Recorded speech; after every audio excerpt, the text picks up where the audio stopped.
আকাশবাণী কলকাতা। স্থানীয় সংবাদ পড়ছি সুস্মিতা সেন।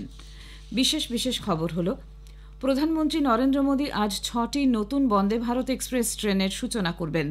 এর মধ্যে রাজ্য পাচ্ছে 3টি।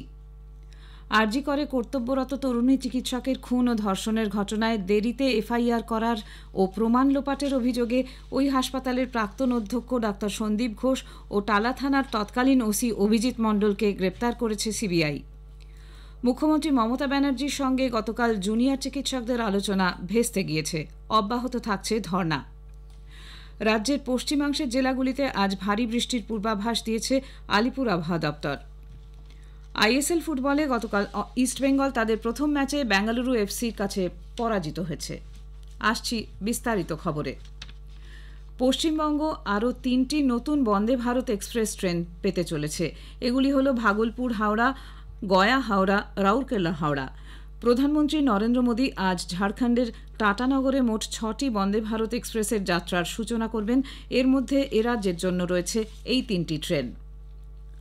আরজি কর কাণ্ডে তরুণী চিকিৎসকের ধর্ষণ ও খুনের ঘটনায় সিবিআই ওই কলেজের প্রাক্তন অধ্যক্ষ সন্দীপ ঘোষ এবং টালা থানার তৎকালীন ওসি অভিজিৎ মণ্ডলকে গতরাতে গ্রেপ্তার করেছে।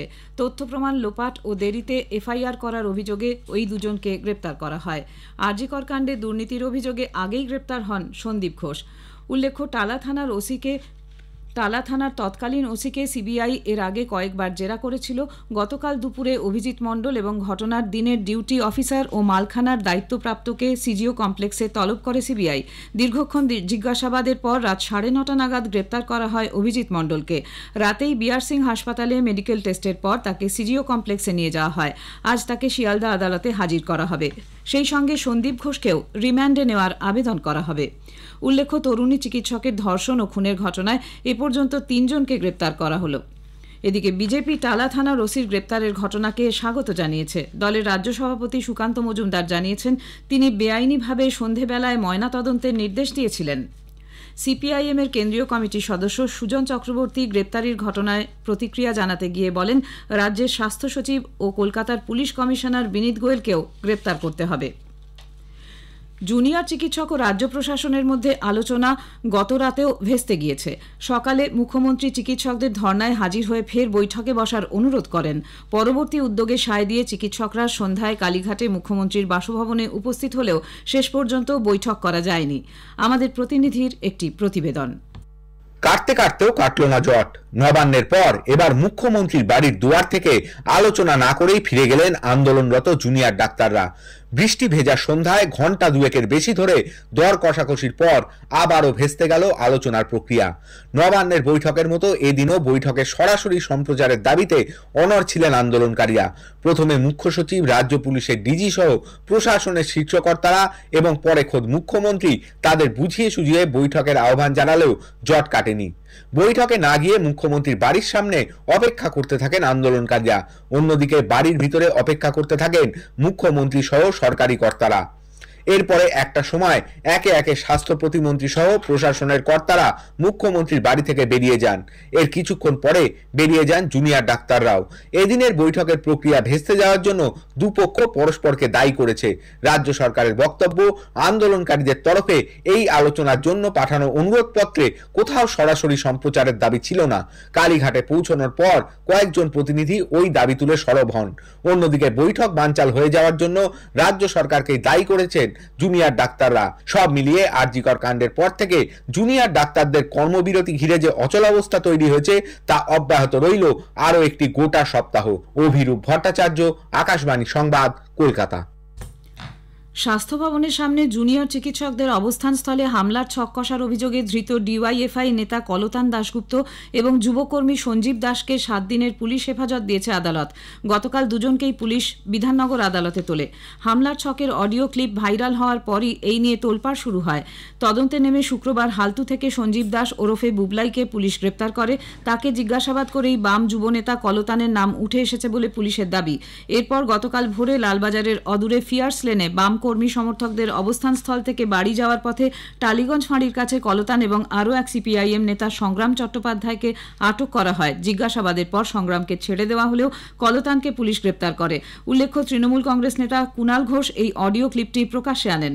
কলতানের গ্রেপ্তারের পরই বিধাননগর পুলিশ কমিশনারেটের ডিসি অনিশ সরকার সাংবাদিক বৈঠক করে জানান, ভাইরাল ওই অডিওর টেকনিক্যাল পরীক্ষা করা হয়েছে, এর সত্যতা নিয়ে কোনো সংশয় নেই বলে তার দাবি। অভিযুক্তদের বিরুদ্ধে বিভিন্ন ধারায় মামলা রুজু হয়েছে। এদিকে কলতানের দাবি, তার বিরুদ্ধে ষড়যন্ত্র হয়েছে। আসল আন্দোলন থেকে নজর ঘোরাতেই এই পদক্ষেপ বলে তার অভিযোগ। শহরে নাগরিক নিরাপত্তা ও সুরক্ষা সুনিশ্চিত করতে কলকাতা পুলিশ একটি মোবাইল অ্যাপ আনতে চলেছে।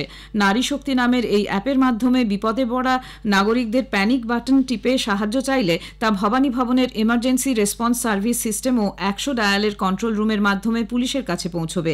এরপরে বিপদে পড়া ব্যক্তির নাম, পরিচয় ও তার ভৌগোলিক অবস্থান দেখে পুলিশ দ্রুত সেখানে পৌঁছে যাবে বলে লালবাজার সূত্রে জানা গিয়েছে। স্থানীয় সংবাদ শুনছেন আকাশবাণী কলকাতা কেন্দ্র থেকে। আলিপুর আবহাওয়া দপ্তর জানিয়েছে, আজ থেকে বৃষ্টি কমবে দক্ষিণবঙ্গের জেলাগুলিতে। তবে পুরুলিয়া, ঝাড়গ্রাম, পশ্চিম বর্ধমান এবং বীরভূমে ভারী বৃষ্টি হতে পারে। বাকি জেলাগুলিতে ভারী বৃষ্টি সংক্রান্ত আর কোনো সতর্কতা জারি করা হয়নি। নিম্নচাপের প্রভাবে সমুদ্র উত্তাল রয়েছে। আবহাওয়া দপ্তর জানিয়েছে, উত্তর বঙ্গোপসাগর এবং সংলগ্ন পশ্চিমবঙ্গ, ওড়িশা ও বাংলাদেশ উপকূলে আজ ঝোড়ো হাওয়া বইবে। হাওয়ার গতিবেগ থাকতে পারে ঘণ্টায় 45 থেকে 55 কিলোমিটার। মৎস্যজীবীদের সমুদ্রে যেতে নিষেধ করা হয়েছে। নিম্নচাপ ও মৌসুমী অক্ষরেখার জোড়া ফলায় দুর্যোগের জেরে নাজেহাল দক্ষিণ 24 পরগনা জেলার সুন্দরবন এলাকায় বৃষ্টি ও ঝড়ের তীব্রতা বেশি। উপকূলবর্তী এলাকায় প্রচুর ক্ষয়ক্ষতি হয়েছে, ভেঙে পড়েছে কাঁচা বাড়ি, উপড়ে পড়েছে গাছ ও বিদ্যুতের খুঁটি। অন্যদিকে পরিস্থিতি ঘোরালো হওয়ায় সুন্দরবন পুলিশ জেলার ফ্রেজারগঞ্জ ও সাগর থানার পক্ষ থেকে সতর্ক থাকার জন্য মাইকিং করা হচ্ছে। নদী ও সমুদ্রে নৌকা, ট্রলার নিয়ে মাছ ধরার উপর নিষেধাজ্ঞা জারি আছে। প্রয়োজনে বাসিন্দাদের পাকা বাড়িতে আশ্রয় নিতে বলা হয়েছে। বকখালিতে সমুদ্র স্নানে নিষেধ করে সমুদ্র তটে মাইকিং করেছে পুলিশ। প্রশাসনের পক্ষ থেকে প্রতিটি ব্লকে পর্যাপ্ত ত্রাণ মজুতের নির্দেশ দিয়েছে জেলা প্রশাসন। সেচ, বিদ্যুৎ, জনস্বাস্থ্য, কারিগরি দপ্তরের আধিকারিক ও কর্মীদের ছুটি বাতিল করা হয়েছে। কলকাতার তালতলা থানার ব্লকম্যান স্ট্রিট ও SN ব্যানার্জি রোডের সংযোগস্থলে গতকাল দুপুরে বিস্ফোরণে এক ভবঘুরে আহত হয়। বাপি দাস নামে ওই ব্যক্তি SN ব্যানার্জি রোডের ফুটপাতে থাকতো বলে জানা গেছে। একটি প্লাস্টিকের বস্তায় বিস্ফোরক ছিল বলে মনে করা হচ্ছে। আহত অবস্থায় বাপি দাসকে NRS হাসপাতালে ভর্তি করা হয়। ঘটনার পরপরই সংলগ্ন রাস্তা বন্ধ করে দেওয়া হয়। বম্ব ডিসপোজাল স্কোয়াড বস্তাটি পরীক্ষার পর রাস্তা খুলে দেয়। ফরেনসিক দল ঘটনাস্থলে গিয়ে নমুনা সংগ্রহ করে। বিজেপি কলকাতা শহরে বোমা বিস্ফোরণের ঘটনায় NIA তদন্তের দাবি জানিয়েছে। দলের রাজ্য সভাপতি সুকান্ত মজুমদার গতকাল কেন্দ্রীয় স্বরাষ্ট্রমন্ত্রীকে চিঠি লিখে অভিযোগ করেন যে রাজ্যের নাগরিকদের নিরাপত্তা অত্যন্ত সংকটে। অবিলম্বে NIA বা অন্য কোনো কেন্দ্রীয় তদন্ত সংস্থাকে দিয়ে তদন্ত করানোর জন্য শ্রী মজুমদার আবেদন জানিয়েছেন। কোচবিহারের বক্সিরহাটে নাবালিকা ধর্ষণে অভিযুক্ত এক ব্যক্তিকে গতকাল তুফানগঞ্জ মহকুমা আদালতে তোলা হলে সচেতন নাগরিক মঞ্চ নামে একটি সংগঠন ও বিজেপির মহিলা মোর্চা আদালতের সামনে ব্যাপক বিক্ষোভ দেখায়। সম্প্রতি তুফানগঞ্জ 2 নম্বর ব্লকে এক স্কুল ছাত্রীকে ধর্ষণের অভিযোগে পুলিশ ইরশাদ আলী নামে এক যুবককে গ্রেপ্তার করে। গতকাল তার 4 দিনের পুলিশ হেফাজত হয়েছে। রাষ্ট্রীয় পুষ্টি মাস উপলক্ষে ভারত সরকারের তথ্য সম্প্রচার মন্ত্রকের central bureau of communication CBC field office মেদিনীপুরের উদ্যোগে হাওড়ার শিবপুর পাবলিক লাইব্রেরি হলে গতকাল একটি অনুষ্ঠানের আয়োজন করা হয়। এর অংশ হিসেবে হিন্দুস্তানি শাস্ত্রীয় সঙ্গীতের উপর একটি অনলাইন স্ট্রিং ইনস্ট্রুমেন্ট প্রতিযোগিতা, শিশুদের ভালো খাদ্যাভ্যাসের উপর চিঠি লেখা এবং পুষ্টিকর খাদ্য গ্রহণের জন্য নানা উদ্ভাবনী ধারণার উপর মায়েদের নিবন্ধ লেখা ইত্যাদি আয়োজিত হয়। পূর্ব রেলের শিয়ালদা ডিভিশনের দমদম বারাসাত সেকশনে মধ্যমগ্রাম ও বিরাটির মধ্যে রিগার্ডারিং কাজের জন্য আজ সকাল 10:30 পর্যন্ত ডাউন লাইনে এবং সকাল 8:30 পর্যন্ত আপ লাইনে ট্রাফিক ও পাওয়ার ব্লক থাকবে। এই কারণে আজ 34টি EMU লোকাল বাতিল থাকবে। এছাড়াও আজ কয়েকটি ট্রেনের যাত্রা সংক্ষিপ্ত করা হবে। আসন্ন উৎসবের মরশুমের জন্য কেনাকাটায় যাত্রীদের যাতায়াতের সুবিধার্থে মেট্রো রেল কয়েকটি শনি ও রবিবার অতিরিক্ত ট্রেন পরিষেবা দেওয়ার সিদ্ধান্ত নিয়েছে। আগামী শনিবার অর্থাৎ 21শে সেপ্টেম্বর, 28শে সেপ্টেম্বর এবং 5ই অক্টোবর ট্রেন পরিষেবা বাড়ানো হচ্ছে। একইভাবে আজ 15ই সেপ্টেম্বর, 22 এবং 29শে সেপ্টেম্বর বাড়ানো হবে ট্রেনের পরিষেবা। বেঙ্গালুরুর কান্তিরাভা স্টেডিয়ামে আজ সন্ধ্যায় এবারের বেঙ্গালুরুর কান্তিরাভা স্টেডিয়ামে গত সন্ধ্যায় এবারের আইএসএল এ তাদের প্রথম ম্যাচে ইস্টবেঙ্গল বেঙ্গালুরু এফসির কাছে 0-1 গোলে পরাজিত হয়েছে। ম্যাচের 25 মিনিটে ভিনিত ভেঙ্কটেশ বেঙ্গালুরুর হয়ে জয়সূচক গোলটি করেন। ম্যাচের 87 মিনিটে লালচুন নুঙ্গা লাল কার্ড দেখে ইস্টবেঙ্গলের বাকি সময় 10 জন খেলে। শেষ করার আগে খবরের বিশেষ কিছু অংশ আরেকবার। প্রধানমন্ত্রী নরেন্দ্র মোদী আজ 6টি নতুন বন্দে ভারত এক্সপ্রেস ট্রেনের সূচনা করবেন। এর মধ্যে রাজ্য পাচ্ছে 3টি। আরজি করে কর্তব্যরত তরুণী চিকিৎসকের খুন ও ধর্ষণের ঘটনায় দেরিতে এফআইআর করার ও প্রমাণ লোপাটের অভিযোগে ওই হাসপাতালের প্রাক্তন অধ্যক্ষ ডাক্তার সন্দীপ ঘোষ ও টালা থানার তৎকালীন ওসি অভিজিৎ মণ্ডলকে গ্রেপ্তার করেছে সিবিআই। মুখ্যমন্ত্রী মমতা ব্যানার্জির সঙ্গে গতকাল জুনিয়র চিকিৎসকদের আলোচনা ভেস্তে গিয়েছে। অব্যাহত থাকছে ধর্ণা। স্থানীয় সংবাদ শেষ হলো।